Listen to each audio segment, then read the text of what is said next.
I think that we'll be running out of money for bulldozers shortly, because I've got another 10 rye up closer to the house in the village that needs to be cleared a bit.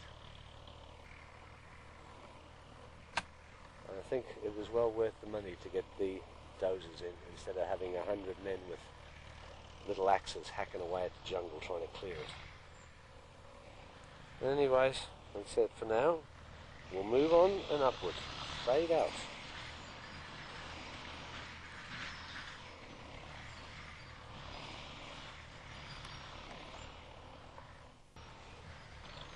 This is a big property in Thai standards, maybe not so big in Australian standards, but it is a big property for Thai standards. This place here alone should pull me in about $40,000 or $50,000 a year profit into my pocket when it's all up and running. And there we have little Belly coming. Oh, step on something. Belly wandering around with her umbrella to keep the sun off her head. The boss woman surveying all. Oh, and Belly sitting on the hammock, tied up to the tree with her father. Say something to Australia, Belle. There's a princess of this end. Hello, Australia. Look at Ireland. So big.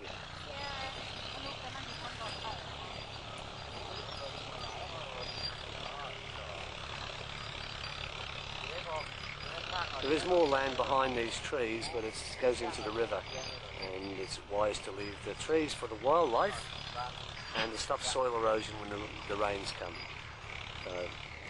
So if Trish and the kids come over, they can have a nice jungle safari all around the place. There is more land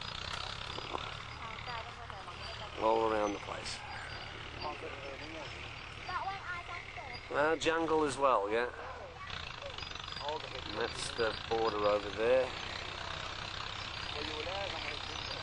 And round and round for one.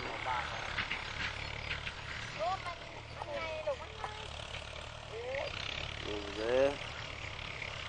And those are still working away.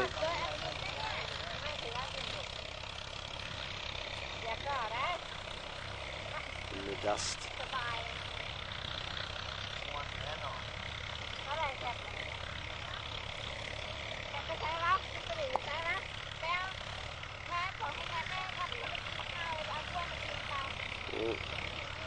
And the more I see of this land, the more I think it was a really good buy in the end. It was quite cheap for the size and what we had, but it was mostly these little fruit trees, and the man couldn't afford to do any more for it. This is just near the barn, the house. The little house is over here.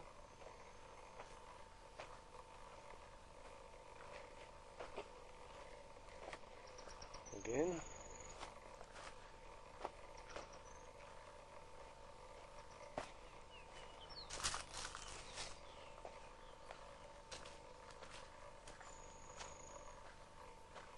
We'll walk up to the top paddock, which is the biggest of the paddocks.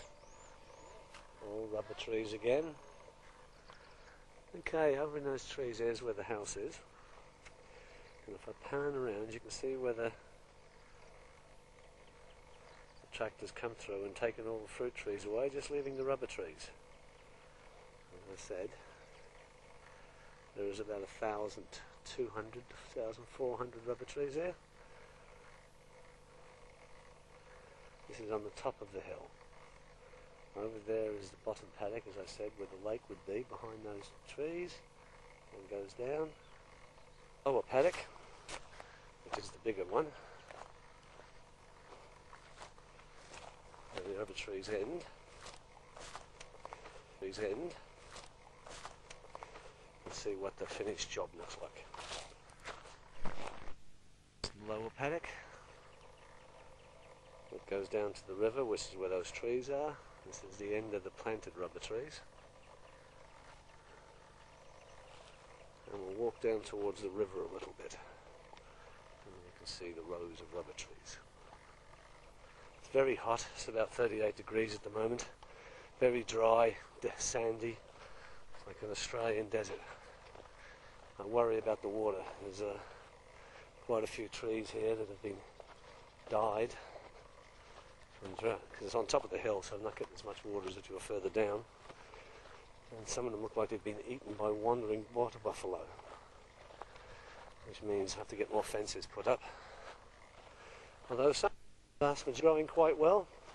Here is going to bring me about $1,000 to $1,400 a month when they're grown alone. Angle, the big paddock at the bottom, river follows around. Some more land down here to plant rubber along the riverbank. I imagine what it'll look like in a few years when it's 20-foot tall rubber trees.